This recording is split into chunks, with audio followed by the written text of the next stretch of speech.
Hi, Daily Coaching and Accountability Partners. David Halpern of Mastery Consulting, and I want to share with you a little bit from my log of lessons learned.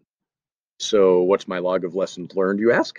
It's a journal that I keep with wisdom accumulated over the last couple of decades, both from mistakes and victories, if you will. There's an old expression in business, never waste a good defeat, which means very simply when you do something stupid or a failure occurs, learn the lesson from it, for Pete's sake. But most of us are great at learning the lesson from defeat. In fact, we probably take them to heart too strongly.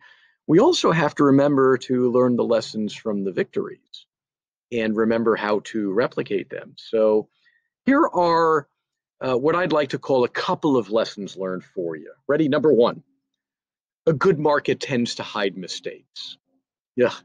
Okay, so in other words, when things are going well, some of that is not because of your or my brilliance, if you will.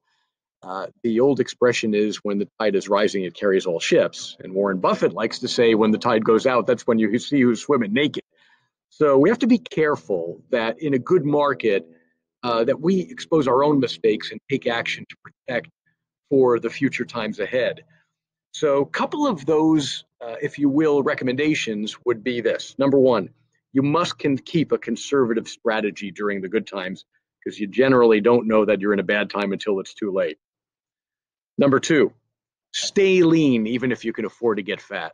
Keep overhead low. Keep overhead low. Be wise about it. Don't be hiring your $5,000 and $10,000 full-timer types. Yet, outsource, part-timers, utilize whatever you can to keep expenses low, but also get things delegated. Number three, conserve cash, especially during the good times.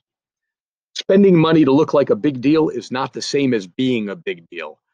We live in a pretty nice neighborhood, and there's a kind of a row of McMansions not all that far from here. And I take my daughter on a walk down the road there, and we have a joke. We walk past beautiful home, fancy new car, and we point to the house and go, poor.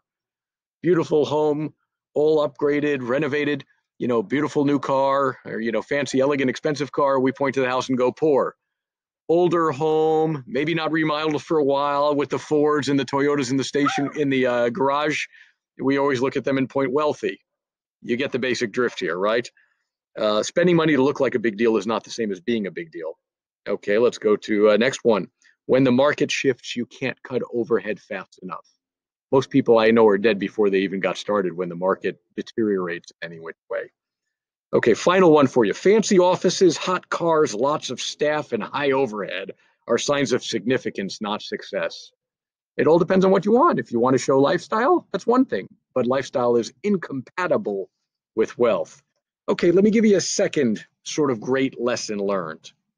A lack of rules and discipline caused every mistake I made. A lack of rules and discipline caused every mistake I made. By the way, this correlates with the wisdom, emotions are the enemy of wealth. Another Warren Buffett quote.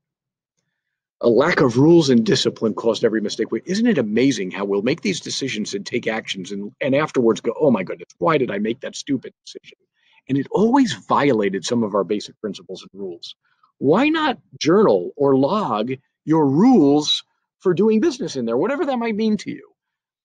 Whether that means I'm not going to go to a certain location or do a transaction under a certain sign, or whatever those rules might be, whether it means I'm not going to make a financial decision over a certain dollar amount without sleeping on it for 24 hours, or even a week for that matter, or without agreeing unanimously among family members. A lack of rules and discipline caused every mistake we made. Okay, let me give you another biggie here, and we'll begin the process of wrapping up. Ready? Number three, last one for this video. Never wait to address personnel issues or mediocre performance. Either they're doing a great job or they aren't. If they aren't, take action. My job is not to babysit or beg people to do their jobs. Shall I repeat that? My job is not to babysit or beg people to do their jobs. Never wait to address personnel issues or mediocre performance. Look, leverage, which is a businessman's keyword and a businesswoman's keyword.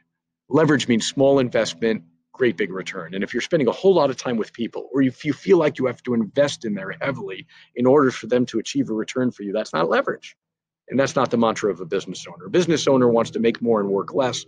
A business owner wants to take advantage of the principles of leverage to build an entrepreneurial endeavor that has great value and creates a wonderful lifestyle, ideally, right? Okay, folks, we covered 3 different lessons, if you will, of wisdom from years of business. My question for you today is, what one idea might you take to heart so much that you actually take action in your business and in your activities?